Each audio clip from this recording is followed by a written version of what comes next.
ти благодаря. Толкова ти благодаря. Толкова ти благодаря.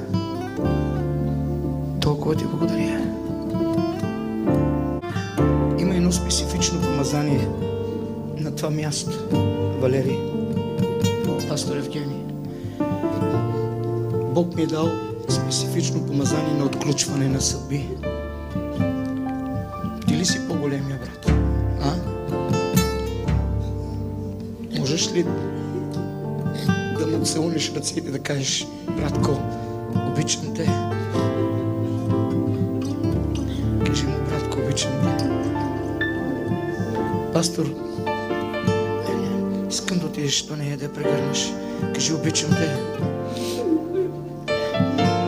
Обичам това помазание да видя разрушени стени на непростителност, на омраза. Обичам да виждам сърца сплотени. Обичам да виждам сърца съкрушени за Господа.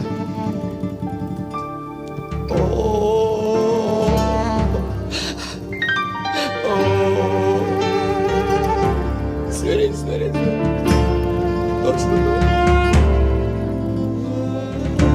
Точно със същия звук. Точно. Серафиме, за това време си роден. Сине, за това време си роден, Отче. Свири, моля те, за това време си роден. Деца мои, за това време сте родени. За това време сте родени. За това време сте родени. Знаеш, днес ти ми каза в колата нещо много ценно. Казал си: какво е да бъдеш баща на такива уникални деца, помниш ли? И аз ти казах: всичко благодарение на Господа. Казал си също много друга ценна дума, която дори леко ме заболя. Казал си: как ми се иска аз да бъда с моя брат, така както твоите деца се обичат. Това ми каза днес. Той ми каза това: как ми се иска да се обичаме, както твоите деца се обичат.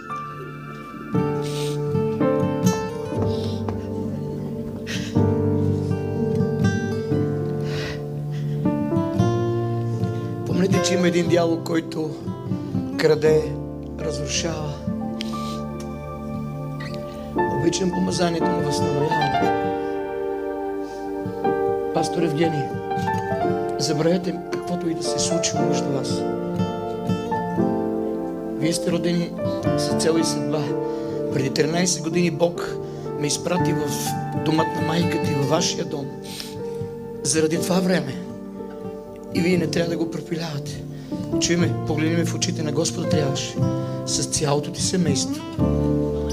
С брат ти, с снаха ти, с семейството ти, с майка ти, баща ти. На Господа трябваш.